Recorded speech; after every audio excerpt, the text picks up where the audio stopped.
ஏகாதசி அப்புறம் ரமணருடைய பிறந்த நாள்ல ஸ்பீச்சை கேட்க கொடுத்து வச்சிருக்கோம். ஆரம்பிக்கலாம் சார். தொடங்கலாமா? தொடங்கலாம். சத்குருநாத் மகாராஜ் கி ஜெய்.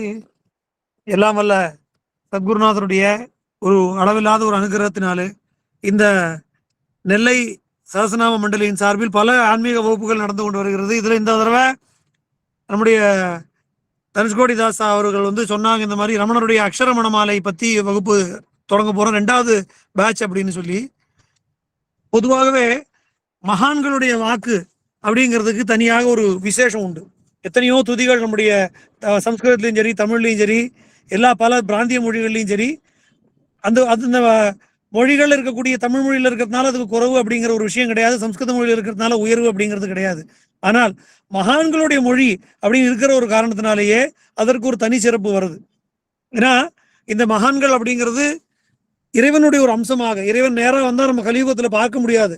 அப்ப அது இறைவனை உணரும் தன்மை நமக்கு எப்படி கலியுகத்துல ஏற்படுதுன்னா மகான்கள் மூலமாக, குருமார்கள் மூலமாக ஏற்படுறது. நான் எப்பவுமே சொல்லுவேன், இது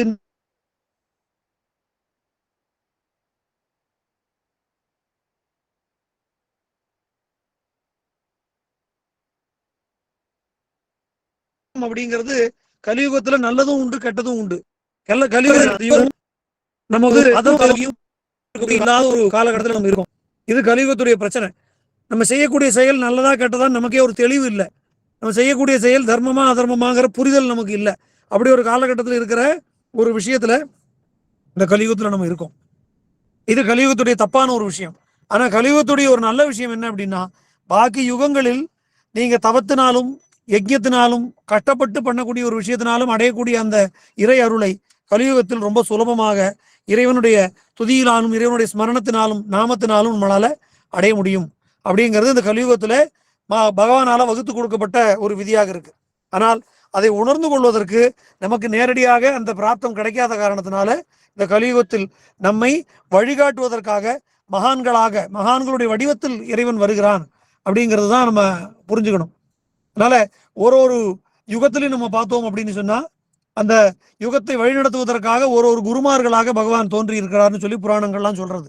கிருதேது பகவான் சத்யா திரேதாயாம் தத்தமேவச்ச துவாபரே பகவான் வியாசா கலௌ ஸ்ரீ சங்கரஸ்வயம் அப்படின்னு சொல்லும்படி கிருதயுகத்தில் பகவான் சத்தியதேவராக தோன்றி குருவாக இருந்து அனுகிரகம் செய்தார். திரேதாயாம் தத்தமேவச்ச, திரேதாயுகத்தில் தத்தாத்திரேயர்ங்கிற பேரில் அவதரித்து மக்களை வழிநடத்தினார். துவாபர யுகத்தில் வியாச பகவானாக தோன்றி வேதத்தை வகுத்து கொடுத்து புராணங்களை உருவாக்கி கொடுத்து நமக்கு அனுகிரகம் செய்தார். கலியுகத்தில் அத்வைதம் அப்படிங்கிற சத்தியத்தை உணர்த்தும் முகமாக சங்கராச்சாரியாராக தோன்றினார். அதன் பின்னரும் பல்வேறு வடிவங்களில், பல குரு வடிவங்களில் பகவான் அவதரித்தார் அப்படிங்கிறத சொல்லி கிருஷ்ணனும் அதான் சொல்றார், கலியுகத்தில் நான் துறவியின் வடிவத்தில் இருக்கிறேன், சன்னியாசியின் வடிவத்தில் தோன்றுகிறேன் அப்படின்னு சொல்லி சொல்றார். அப்ப நம்மை வழிநடத்துவதற்காக மறுபடியும் வேற வடிவங்களில் அந்த இறை சக்தியானது குருவாக ஆவிர்பவிக்கிறது. இந்த குருங்கிற தத்துவம் ஒண்ணுதான். அந்த ஒரு தத்துவம் வேறு உடலை எடுத்துக்கொண்டு நம்மளுடைய மனப்பக்குவத்துக்கு ஏத்த மாதிரி வெளிப்படுகிறது அப்படிங்கிறத நம்ம புரிஞ்சுக்கணும். இப்ப குரு அப்படின்னு சொல்லும் போது நம்ம ஏதோ வானத்திலிருந்து ஒருத்தர் குதிக்க போறார், பெரிய ஒரு 4 கைகளோட மகாவிஷ்ணு மாதிரி இருக்க போறான்னு நினைச்சு உட்கார்ந்துருந்தோம்னா அது ஜென்மால நடக்காது. இந்த குரு அப்படிங்கிறவர் நம்மை போலவே இருக்கக்கூடிய ஒரு மனிதராக இருப்பார். ஆனா நம்மளுக்குள்ள இருக்கக்கூடிய அந்த ஆத்ம விசாரத்தை தூண்டிவிடக்கூடியவராக இருப்பார். ரமண பகவானே சொல்றார் ஒரு இடத்துல, நம்ம மகான்களுடைய வெளித்தோற்றத்தை பார்த்து ஏமாந்து போயிடக்கூடாது, மகான்களுடைய செயல்பாடுகளை பார்த்து நம்ம ஏமாந்து போயிடக்கூடாது. ஏன்னா மகான்கள் எல்லோருமே ரொம்ப பரம லௌகீகமாக இருப்பது போல நம்ம கிட்ட காட்டிக் கொள்கிறார்கள். ஏன்னா இந்த வேண்டாத விஷயங்களோட அதுக்காக மகான்களை நாடி வருபவர்களை தவிர்ப்பதற்காக யார் உண்மையான ஆத்மீக சிந்தனையோடு வருகிறார்களோ அவர்களை வழிநடத்துவதற்காக அவர்களுடைய உண்மையான தன்மையை உணர்ந்து கொண்டு வருபவர்களை வழிநடத்துவார். அதுக்கு ஒரு உதாரணம் சொல்றார். நம்ம பொதுவாக தமிழ்ல ஒரு சொலவடை சொல்றது உண்டு, இந்த கூலிக்கு மாரடிக்கிறது அப்படின்னு ஒரு சொலவடை. அது பொதுவாக என்ன அர்த்தம்னே தெரியாமல் நம்ம பல நேரங்களில் சொல்லிட்டு இருக்கோம். இந்த கூலிக்கு மாரடிக்கிறது அப்படின்னா ஒரு விஷயத்தை உண்மையான ஈடுபாடோடு இல்லாமல் செய்யணுமே அப்படிங்கிறதுக்காக செய்யறது அப்படிங்கிறதுக்காக அர்த்தம் அது. ஆனா அதோடைய உண்மையான பொருளை ரமண பகவான் சொல்றார். என்ன சொல்றார் அப்படின்னா, அப்போ கிராமப்புறங்கள்ல ஒரு வீட்டில் இறப்பு நடக்கக்கூடிய ஒரு சூழ்நிலை ஏற்பட்டு போயிடுது அப்படின்னா அந்த ஊரில் ஒப்பாரி பாடுவதற்கென்றே சில பேர் இருப்பார்களாம். ரமண பகவான் சொல்லக்கூடிய உதாரணம் அது. அந்த ஒப்பாரி பாடுபவர்களை கூலி கொடுத்து அழைத்து கொண்டு வருவார்களாம். அவன் என்ன பண்ணுவார்களாம், இப்ப அசல் சொந்தக்காரன் சும்மா உட்கார்ந்துருப்பான். அசல் சொந்தக்காரனோட இந்த கூலிக்காக வரக்கூடியவன் அவன் மாறில் அடித்துக் கொண்டு அழுவானாம் பயங்கரமா. சந்தேகமே வந்துடும் பாக்குறவனுக்கு யாரு சொந்தக்காரன் அப்படின்னு. அப்ப அசல் சொந்தக்காரனை விட கூலிக்காக வந்தவன் இன்னும் உணர்ச்சி வசப்பட்டு அழுது மாறல் அடிச்சு பாடுறதுனாலதான் கூலிக்கு மாரடிக்கிறதுங்கிற ஒரு வழக்கு வந்தது அப்படின்னு ரமண பகவான் சொல்லி இது எதுக்கு உதாரணம் சொல்றாரு அப்படின்னா, அது போல சாமானிய மனிதர்கள் லௌகீகமாக இருப்பதை விட மகான்கள் அதை விட பரம லௌகீகமாக இருப்பது போல ஒரு தோற்றத்தை நம்ம கிட்ட காட்டுகிறார்கள். அதை காட்டி நம்ம ஏமாந்து போயிடக்கூடாது. ஏன்னா இந்த கலியுகத்தில் பூர்ணமான அறிவை ஞானத்தை அடைவது அப்படிங்கிறது அவ்வளவு சுலபம் கிடையாது. ரொம்ப எளிதில் இருக்கும், ஆனா உணரக்கூடிய பாக்கியம் நமக்கு இருக்காது. ஏன்னா நம்முடைய மனித மனம் இந்த கலியுகத்துடைய கலி வசப்பட்டு இருக்கிறது. அதனாலதான் எப்பவுமே என்ன சொல்லுவோம்னா, இந்த யுக தர்மத்துல ஒரு யுகத்துக்கு ஒரு விசேஷமான தர்மங்கள் காண கிடைக்கிறது. முதல் யுகத்துல தேவலோகம் தனியாகவும் அசுரலோகம் தனியாகவும் இருந்தது. தர்மம் வேறையாகவும் அதர்மம் வேறையாகவும். கிருதயுகத்துல தர்மம் மட்டுமே இருந்தது, வேற அதர்மம்ங்கிற விஷயமே கிடையாது. தர்மம்ங்கிற அந்த பசு 4 கால்களோடு நின்றுதான். திரேதாயுகத்துல தர்மம் 3 கால்களோடும் அதர்மம் 1 காலோடும் இருந்துதான். துவாபர யுகத்துல தர்மம் 2 காலும் அதர்மம் 2 காலுமா இருந்துதான். கலியுகத்துல தர்மம் 1 காலையும் அதர்மம் 3 காலையுமா இருக்கான். அப்போ முதல் யுகத்தில் தர்மம் மட்டுமே இருந்தது. அப்போ அதர்மமான அசுர சக்திகள் தலை தூக்கும் போது பகவானுடைய லோகம் வேறையாகவும் அசுரர்கள் இருக்கக்கூடிய லோகம் வேறையாகவும் இருந்தது. பகவான் தன்னுடைய லோகத்திலிருந்து இங்கு வந்து அரக்கர்களை அழித்தார் அப்படிங்கிறத பாக்குறோம். நீங்க கிருதயுகத்தில் ஏற்பட்டிருக்கக்கூடிய அவதாரங்கள் எல்லாம் எடுத்து பாருங்க. அந்த அவதார மூர்த்திகள் எல்லாம் பகவானுடைய மகாவிஷ்ணு எடுத்துனோமானா தேவலோகத்திலிருந்து அவர் கிளம்பி இங்க வந்து அழிக்கிறார். திரேதாயுகம் வந்தது, ஒரே உலகத்திலேயே தர்மமும் அதர்மமும் இருந்தது. தர்மஸ்வரூபனான ராமன் அதர்மஸ்வரூபனான ராவணன் 2 பேரும் இதே உலகத்தில் தான் வாழ்ந்தார்கள். ஆனால் உலகத்தில் வேற வேற பகுதியில் இருந்தார்கள். ஒரே உலகத்துல ராமன் அயோத்தியால இருந்தான், ராவணன் லங்கையில இருந்தான். அப்போ தர்மஸ்வரூபனான ராமன் இங்கிருந்து கிளம்பி அயோத்தியால இருந்து லங்கைக்கு போய் அதர்மஸ்வரூபனான ராவணனை அழிச்சான், முடிஞ்சது. துவாபர யுகம் வந்தது. முதல்ல வேற வேற உலகத்தில் இருந்தார்கள். அதுக்கு அடுத்தது ஒரே உலகத்தில் 2 பகுதியில் இருந்தார்கள். அதுக்கு அடுத்தபடியா இந்த துவாபர யுகம் வந்த உடனே ஒரே குடும்பத்திலேயே வந்து பிறந்துட்டான். பாண்டவர்களும் கௌரவர்களும் தர்மஸ்வரூபமாகவும் அதர்மஸ்வரூபமாகவும் இருந்தவர்கள் 2 பேரும் அண்ணன் தம்பிகள், சித்தப்பா பெரியப்பா பசங்கள். அவர்கள் அரக்கர்கள் கிடையாது, கௌரவர்கள். பாண்டவர்களுடைய நேர் சகோதரர்கள் தான். ஆனால் ஒரே குடும்பத்தில் ஒரு பகுதி தர்மிஷ்டராகவும் இன்னொரு பகுதி அதர்மிகளாகவும் இருந்தது. பகவான் கிருஷ்ணனாக அவதாரம் பண்ணி அந்த தர்மத்தின் பக்கம் நின்று அதர்மத்தை அழித்தான். துவாபர யுகமும் முடிஞ்சது, கலியுகம் வந்தது. இந்த கலியுகத்தில் தர்மமும் அதர்மமும் ஒரு குடும்பத்துல இல்ல, ஒருத்தனுக்குள்ளேயே இருக்கு. நம்மளே ஒரு சில நேரங்கள்ல தார்மீகமான சிந்தனையோடு இருக்கும், ஒரு சில நேரங்கள்ல அதர்மமான சிந்தனையோடு இருக்கும், ஒரு சில நேரங்கள்ல நம்ம அரக்கர்களா இருக்கும், ஒரு சில நேரங்கள்ல தேவர்களா இருக்கும். அப்போ பகவான் அவதாரம் பண்ணி அரக்கர்களை அழிக்கணும் அதர்மத்தை அழிக்கணும் அப்படின்னு சொன்னா நம்ம ஒருத்தர் கூட தப்பிக்க முடியாது. அதனால பகவான் நேரடியாக கலியுகத்தில் அவதரிக்கிறது இல்லை. இந்த மாதிரி குருமார்களுடைய வடிவத்தில் தோன்றி குருவின் வடிவத்திலிருந்து நம்மளுக்குள்ள இருக்கக்கூடிய அதர்ம சிந்தனைகளை அழிக்கிறான். அந்த அதர்ம சிந்தனை அழிப்பதற்கு பகவான் குருவின் வடிவத்தை எடுத்துக்கொண்டு வருகிறான் அப்படிங்கிற தன்மையை பார்க்கிறோம். அப்படி வாழையடி வாழையின வந்த திருக்கூட்ட மரபில்னு சொல்லி நம்முடைய பாரத பூமியில எத்தனையோ மகான்கள் தோன்றி இருக்கிறார்கள். அதுல ரொம்ப முக்கியமாக இந்த நூற்றாண்டில் இருந்தவர் ரமண பகவான். திருவண்ணாமலை சொல்லும் போது ஆதி நடம் ஆடுமலை அன்றிருவர் தேடுமலை சோதி மதி ஆடரவம் சூடும் மலை நீதி தழைக்கும் மலை ஞானத்த போதனரை வாவென்று அழைக்கும் மலை அப்படின்னு சொல்றோம். அப்படி ஞானத்த போதனரை அந்த மலை வாவான்னு அழைக்கிறது. அந்த அருணாச்சலம் அப்படிங்கிற அந்த ஒரு சப்தமே சொல்ல முடியாத ஒரு ஆனந்த உணர்வை நமக்கு ஏற்படுத்துகிறது. ரமணருக்கும் அப்படித்தான் இருந்தது. அவருடைய சிறு வயசுல அருணாச்சலம்ங்கிறது எங்க இருக்குன்னு தெரியாது. நம்முடைய தமிழ்நாட்டுக்குள்ளதான் இருக்கு, அது ஒரு நகரம், அங்க ஒரு கோவில் இருக்கு, இது எதுவுமே அவருக்கு தெரியாது. ஆனால் அருணாச்சலம் அப்படிங்கிற அந்த பேரை காதுல கேட்ட உடனேயே அவருக்கு சொல்ல முடியாத ஒரு ஆனந்த உணர்வு ஏற்பட்டது. அப்புறமா தான் அது தமிழ்நாட்டில் இருக்குன்னு தெரிஞ்சுட்டு அவர் வீட்டை விட்டு கிளம்பி திருவண்ணாமலை அடைந்தார். அந்த அருணாச்சலேஸ்வரர் அவரே எப்படி, அருணாச்சல புராணம் என்ன சொல்கிறது அப்படின்னா, அவரே அருணாச்சல யோகி அப்படிங்கிற பெயரில் அந்த திருவண்ணாமலையில் ஒரு சித்தர்களும் யோகிகளும் சூழ குருநாதனாக அமர்ந்து கொண்டு இன்றைக்கும் அந்த மலையின் ஒரு பகுதியில் தவம் செய்து கொண்டிருக்கிறாராம். நம்மளால அதை பார்க்க முடியல. ஆனா ரமண பகவானோட சரித்திரத்துல நம்ம பார்த்தோம்னா ஒரு இடத்துல அவர் அந்த அருணாச்சல யோகி இருக்கக்கூடிய அந்த இடத்தை பத்தி கேள்விப்பட்டு அவர் தேடி போறார். அப்போ ரொம்ப பிரம்மாண்டமான ஒரு வடவிருட்சத்துடைய ஒரு ஆலமரத்துடைய ஒரு இலை வந்து விழருது. அப்ப அதோடைய பகுதியில தான் அருணாச்சல யோகி அமர்ந்திருக்கக்கூடிய பரமேஸ்வரனே அமர்ந்திருக்கக்கூடிய இடம்னு புரிஞ்சுட்டேன்னு சொல்லி ரமணர் சொல்றார். அப்போ இந்த நூற்றாண்டின் துவக்கம் பல மகான்களுக்கு ஒரு நம்ம பாரத பூமி பண்ணின புண்ணியத்தின் காரணமாக பல மகான்கள் உதிக்கக்கூடிய ஒரு காலமாக கடந்த நூற்றாண்டுடைய பிற்பகுதியும் இந்த நூற்றாண்டின் முற்பகுதியும் இருந்தது. அப்ப திருவண்ணாமலை பல பாரத பூமி பூராகும் பல மகான்கள் தோன்றினார்கள்.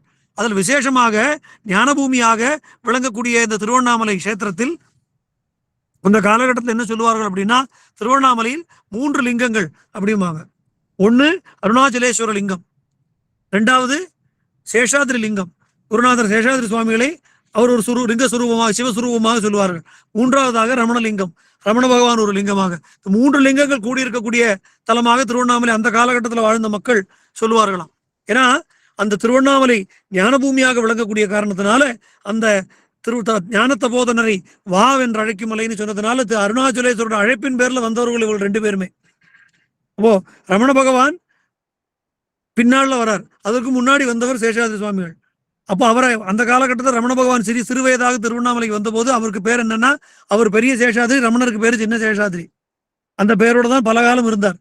ரமணருடைய வாழ்க்கையை பத்தி சொல்லும் போது குருநாதர் சேஷாதிரி சுவாமிகளை பத்தியும் சொல்லணும். பல இடங்கள்ல ரமண பகவான் பாதாள லிங்கத்தில் தபஸ் பண்ணிட்டு இருக்கக்கூடிய காலத்திலையும் அவரை பாதுகாத்து அந்த போக்கிரி சிறுவர்கள்லாம் ரமண பகவானை துன்புறுத்திய போது அவர்களிடமிருந்து பாதுகாத்து இப்படி ஒரு ஞானஸ்வரூபியான ஒரு திருக்குமரன் இருக்கிறான் அப்படிங்கிறத உலகத்துக்கு வெளிக்காட்டினவர் சேஷாதிரி சுவாமிகள். அப்போ அருணாச்சல யோகீஸ்வரராக பகவான் சிவபெருமான் இருக்கார். அப்போ இந்த திருவண்ணாமலையோட இன்னொரு விசேஷம் என்ன அப்படின்னா, அந்த சிவ குடும்பமே அந்த ஒரு காலகட்டத்தில் அங்க இருந்ததுன்னு சொல்லும்படியாக இந்த மகான்கள் ஒருத்தரும் ஒரு அம்சமாக தோன்றி திருவண்ணாமலை அடைந்தார்கள்னு சொல்லி அவருடைய சரித்திரத்துல பாக்குறோம். அப்போ அருணாச்சலேஸ்வர மகாயோகியாக சிவபெருமான் இருக்கார். அம்பிகை சாட்சாத் பரதேவதையான பராசக்தியுடைய அம்சமாக சேஷாதிரி சுவாமிகள் திருவண்ணாமலையில் தோன்றி காஞ்சிபுரத்தில் தோன்றி காமாட்சியை பூஜை பண்ணக்கூடிய குடும்பத்தை சேர்ந்தவர். அவர் தோன்றி திருவண்ணாமலை அடைகிறார். அதே போல காசியில் இருக்கக்கூடிய டுண்டிராஜ கணபதியுடைய அம்சமாக மகா கணபதியுடைய அவதாரமாக காவியகண்ட கணபதி முனிவர் தோன்றி திருவண்ணாமலை அடைகிறார். சுப்பிரமணிய சுவாமியுடைய முருகப்பெருமானுடைய அம்சமாக ரமண பகவான் தோன்றி திருவண்ணாமலை அடைகிறார். அந்த பாதாள லிங்கத்துல ரமண பகவான் அமர்ந்திருக்கக்கூடிய காலத்துல கூட சேஷாதிரி சுவாமிகள் எப்படி சொன்னாராம், முதல்ல அவர் கேட்கிறார், நான் யார் தெரியுமாடா அப்படின்னு கேட்கிறார். அப்புறம் அவரே பதில் சொல்றார், நான் தான் பராசக்தி, நான் தான் அம்பாள், என் குழந்தை முருகனை பார்க்கணுமா, ஞானஸ்கந்தன் உள்ள இருக்கான் பாரு அப்படின்னு சொல்லி ரமணரை உலகத்துக்கு வழிகாட்டினாராம். அப்போ அந்த சிவ குடும்பமே அந்த ஒரு குறிப்பிட்ட காலகட்டத்தில் திருவண்ணாமலைங்கிற அந்த புண்ணிய பூமியை அடைந்து அந்த பக்தர்களை எல்லாம் நாடி வரக்கூடிய அத்தனை பக்தர்களுக்கும் அனுகிரகம் பண்ணக்கூடிய ஒரு அற்புதமான காலகட்டமாக அது இருந்துதான். அதனாலதான் உலகெங்கும் இருக்கக்கூடிய எத்தனையோ பால்பிராண்டன் முதலான வெளிநாட்டவர்கள் கூட ரமண பகவானை தேடி வந்து ஞானத்தை அடைந்தார்கள். நம்ம மைசூர்ல அரண்மனையில சமையல் பண்ணி கொண்டிருந்தார் அர்த்தநாரீஸ்வர சர்மான்னு சொல்லி. அவர் முருகப்பெருமானுடைய பக்தர். அப்ப தாழ முடியாத வயத்தவலி அவருக்கு ஏற்படுறது. அந்த வயத்தவலி என்ன பண்ணியும் சரியாகாத போது பழனி முருகனை வணங்கினால் அது சரியாகும் அப்படிங்கிற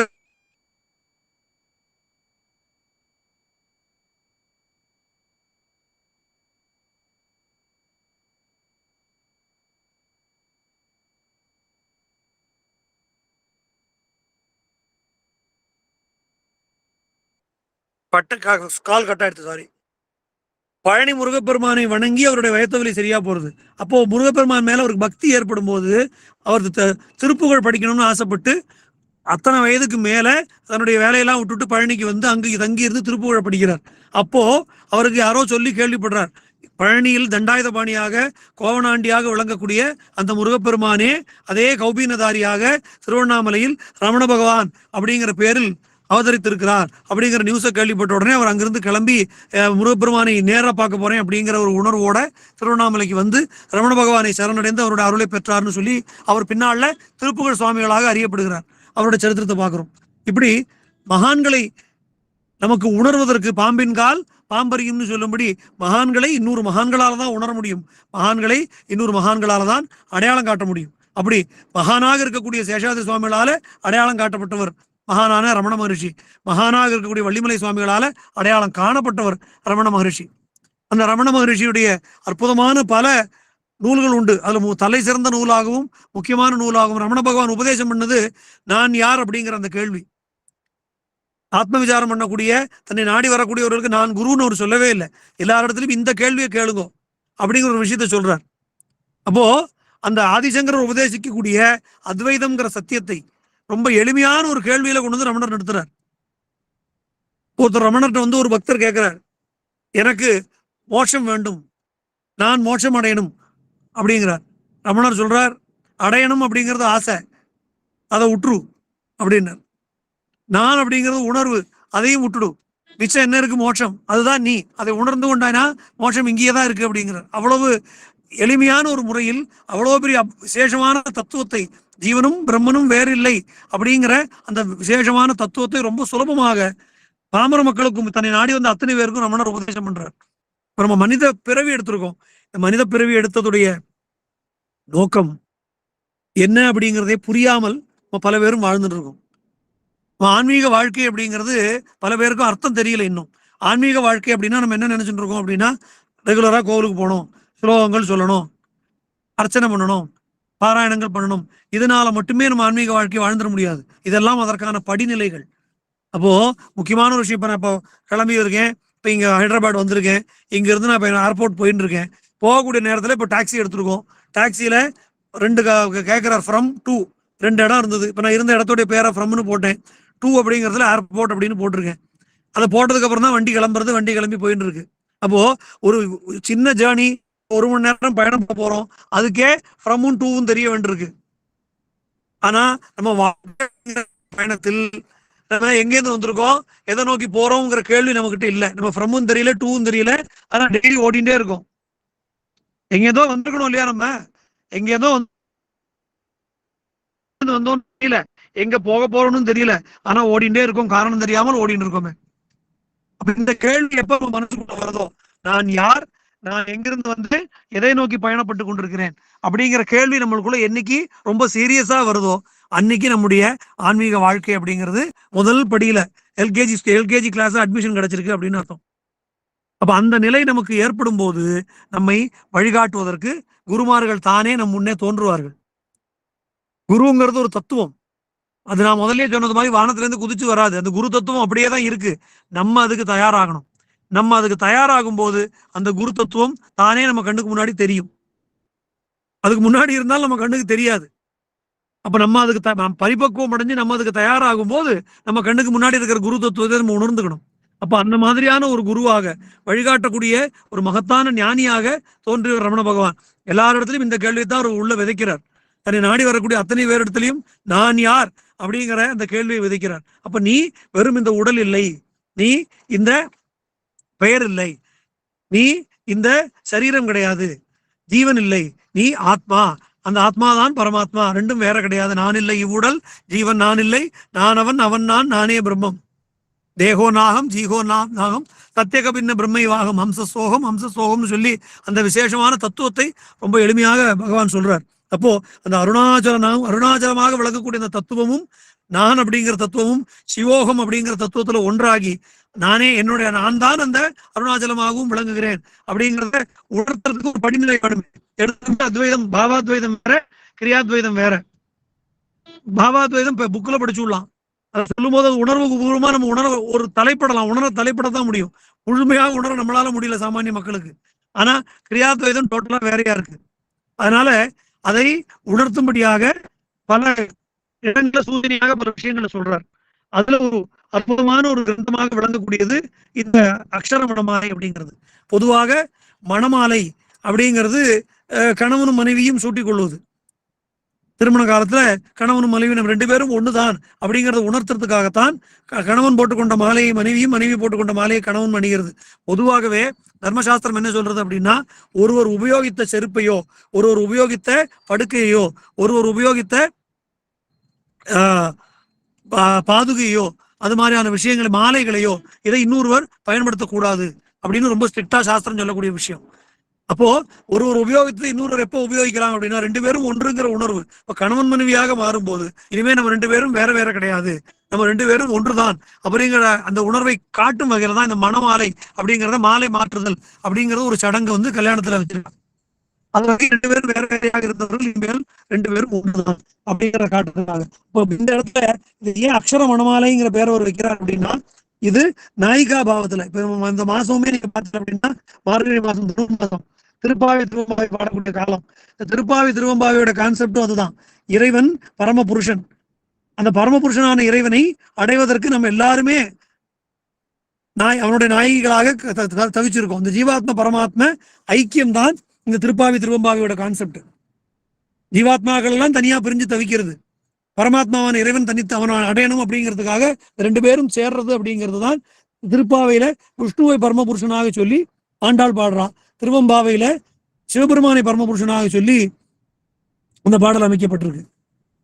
கிட்டத்தட்ட அதே அமைப்புல தான் அருணாச்சலேஸ்வரனான அந்த பரமபுருஷனை நோக்கி நாயிகா பாவத்தில் இந்த அக்ஷர மணமாலை, அந்த மணமாலையை பகவானுக்காக சூட்டுவதாக கருதி ரமணர் இந்த அற்புதமான கிரந்தத்தை வச்சிருக்கார்.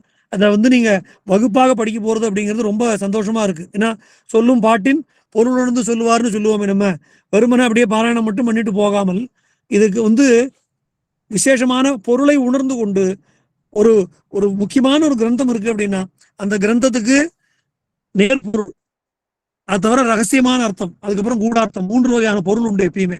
இந்த நேர்பொருள் இந்த மாதிரி வகுப்புகள் மூலமா நம்மளால தெரிஞ்சுக்க முடியும். இப்ப பல பேருக்கு இந்த நேர்பொருளே தெரியறது இல்லை. சொல்லக்கூடிய ஒரு பாட்டுக்கு நம்ம அர்த்தம் தெரியாம பேசிட்டு இருக்கோம். இப்போ கந்தசேட்டி கவசம் சொல்லும் போது கூட நம்ம பல பேர் படிக்கிறத பாக்குறோம், நிறைய இடங்கள்ல தவறா வருது. என்னன்னா வெற்றி புனையும் வேலையை போற்றிங்கிறான். அது வெற்றி புனையும் வேலையை போற்றி. வெற்றிங்கிறது ஒரு வகையான பூ. சங்க பாடல்கள்ல அந்த ஒரு மன்னன் போர் தொடுக்கும் போது போர் துவங்குவதற்காக வெற்றி நிறை கவர்தல் அப்படின்னு சொல்லி இந்த முதல் போருடைய துவக்கத்துக்காக வெற்றிங்கிற பூவை அணிந்து கொள்வான். வேல் அப்படிங்கிறது முருகப்பெருமான், வேல் கிடையாது வேல், தலைவனா இருக்கக்கூடிய காரணத்தினால போர்க்கடவுளாக முருகப்பெருமான் இருந்து போரில் வெல்லும் தன்மை கொண்டவனாக விளங்குற காரணத்தினால வெற்றி புனையும் வேலையை போற்றின்னு சொல்லுவோம். அது தெரியாம நிறைய பேர் வெற்றி புனையும் வேலையை போற்றின்னு சொல்லியிருக்கோம். அப்போ இந்த அடிப்படையான பொருளை இன்னைக்கு நமக்கு சொல்லித்தர வேண்டியிருக்கு. அது இந்த மாதிரியான வகுப்புகள் மூலமாக கத்துக்கிறது அப்படிங்கிறது ரொம்ப ஒரு உத்தமமான விஷயம். ஏன்னா தெரிஞ்சுட்டு அடுத்த முறை நம்ம பாராயணம் பண்ணும்போது இந்த பாட்டுடைய பொருளை ஒரு நிமிஷம் சிந்தனை பண்ணினாலும் போறோம். கிட்டத்தட்ட எவ்வளவோ பாடல்களை படிக்கிறோம். அக்ஷரமணமாலையில நிறைய பாடல்கள் இருக்கு. ஆனா ஏதாவது ஒரு பாட்டுல ஒரு எழுத்துல ஒரு சொல்லுல மனசு லயிச்சிருத்து அப்படின்னா இந்த பாராயணம் பண்ணதுக்கான பலன் நமக்கு பூர்ணமாக கிடைக்கும். அப்படி அந்த நேர் பொருளை இந்த வகுப்புகள்ல நம்ம அறிந்து கொள்றோம். இதுக்கு அடுத்தபடியாக ரகசியார்த்தம் அப்படின்னு சொல்றது. இந்த ரகசியார்த்தம் ஒரு குருவின் மூலமாக சிஷ்யன் அறிந்து கொள்வது. இந்த சிஷ்யனுக்கு அந்த பரிபக்குவ நிலை வரும்போது இந்த நூலுடைய ரகசியமான அர்த்தம் இதுதான் அப்படிங்கிறதை குருவின் மூலமாக அறிந்து கொள்வான். இதற்கு அடுத்தபடியாக இருக்கக்கூடியது கூடார்த்தம்னு சொல்லக்கூடியது. இந்த கூடார்த்தம் என்னைக்காவது நமக்கு தொடர்ந்து பாராயணம் பண்ணிட்டே இருக்கும்போது மனசுக்குள்ள உண்மையான கூடார்த்தம் அப்படிங்கிறது நம்மளுக்குள்ளேயே ஸ்புரிக்கும், நம்மளுக்குள்ளேயே தோன்றும். அது குருவருளால விளையக்கூடியது. அதனால இதுக்கு அடிப்படை சொல்லும் பாட்டின் பொருள் உணர்ந்து சொல்லுவார் அப்படின்னு ஆரம்பிக்கிறது. அப்படி இந்த விசேஷமான ரமண பகவானால உருவாக்கப்பட்ட இந்த அக்ஷரமணமாலை வகுப்பாக துவங்குவது சந்தோஷம். ஏன்னா முதல்ல தொடங்கும் போது வடமொழி தமிழ் மொழி அப்படிங்கிற பேதம் எல்லாம் கிடையாது. சில மகான்களால் உருவாக்கப்பட்ட சில சொற்களுக்கும் சில துதிகளுக்கும் ஆட்டோமேட்டிக்கா மந்திர பலம் தானே வந்துடும். அருணகிரிநாதருடைய திருப்புகள் தமிழ்ல தான் எழுதப்பட்டிருக்கு. சிரிப்பவர் தமக்கும் பழிப்பவர் தமக்கும் திருப்புகள் நெருப்பென்றறிவோம் யாம்னு சொல்லும்படி அது மந்திர பலம் கொண்டது. கந்தசேட்டி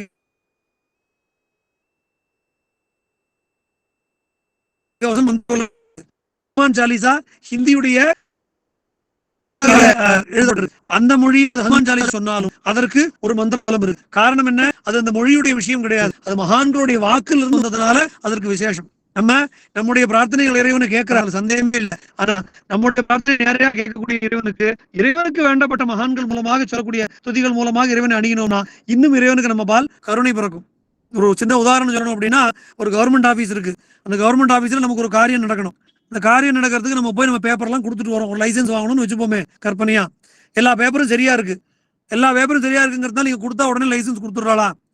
கொடுத்துட்டு போங்க சார், பார்த்துட்டு சொல்றோம், ஒரு வாரம் கழிச்சு வாங்க, 10 நாள் கழிச்சு வாங்குவோங்கிறான். நம்மளும் நடையா நடக்கிறோம். அதே சமயம் ஒரு உயர் அதிகாரி அல்லது ஒரு எம்எல்ஏ அல்லது ஒரு எம்பி இந்த மாதிரி ஒருத்தருடைய ரெக்கமெண்டேஷன் லெட்டரோட பேர் கவர்மெண்ட் ஆஃபீஸ்ல கொடுத்தோன்னு வைங்களேன், அங்க கிடைக்கக்கூடிய மரியாதையே வேறையாக இருக்கு. நம்ம போனோன்னே எவன் நம்மளை விரட்டி விட்டானோ அவனே நம்மளை கூப்பிட்டு உட்காந்து வச்சு மரியாதை பண்ணி உடனடியாக நீங்க கேட்கறதுக்கு முன்னாடியே கையெழுத்து போட்டு அந்த பேப்பரை சாங்ஷன் பண்ணி கொடுத்துட்றான். எதனால? இந்த பரிந்துரையினால. அப்ப அந்த பரிந்துரைக்கு ஒரு வேல்யூ இருக்கு. அது போல நம்மளா ஸ்துதி பண்றது அப்படிங்கறத கொடுத்தோம்னா நம்முடைய கர்மா எப்ப ஒத்துழைக்கிறதோ அப்ப இறைவன் அனுகிரகம் பண்ணுவான். மகான்களுடைய வாக்கிலிருந்து வந்திருக்கக்கூடிய துதிகளை நம்ம பாராயணம் பண்ணி இறைவனை போற்றினோம்னு சொன்னா அந்த மகான்களுடைய வார்த்தைங்கிறது ஒரு பெரிய பரிந்துரையாகி இறைவன் உடனே நமக்கான அருளை வாரி வழங்குவான். அப்படி இந்த அக்ஷரமண மாலை ஒரு மகனீயராக, ஒரு ஜீவன் முக்தராக, ஒரு நடமாடும் யோகியாக விளங்கின இந்த ரமண பகவானால உருவாக்கப்பட்ட ஒரு அற்புதமான துதி. அதை இன்னைக்கு தொடங்கி வைக்கிறது ரமணருடைய ஜெயந்தி. இன்னைக்கு வைகுண்ட ஏகாதசி, இந்த விசேஷமான திருநாளில் இதை தொடங்கி வைக்கிறது அப்படிங்கிறது எனக்கு ஒரு பெரிய ஒரு பாக்கியமாக நான் நினைக்கிறேன். அந்த நூலுடைய பயன் என்னவோ அந்த ஆத்ம ஞானம், நான் யார் அப்படிங்கிற கேள்விக்கான பதில், அதுதான் ரமண பகவான் நமக்கு பண்ணக்கூடிய ஒரு பெரிய அனுகிரகம். அதை எல்லாரும் அடையணும். அதை உணர்ந்து எல்லோரும் அந்த ஆத்மானுபூதியில் லயித்து பூர்ணமான ஆனந்தத்தில் எல்லோரும் நிலைத்திருக்கணும் அப்படின்னு சொல்லி பிரார்த்தனை பண்ணி இதை துவங்கி வைப்பதில் மிக்க மகிழ்ச்சி அடைகிறேன். குருவருளும் திருவருளும் அத்தனை பேருக்கும் என்றென்றும் நிறைத்திருக்கட்டும். சத்குருநாத் மகாராஜ் கி ஜெய். சார் மிக்க மிக்க நன்றி. உங்களுடைய பிஸியான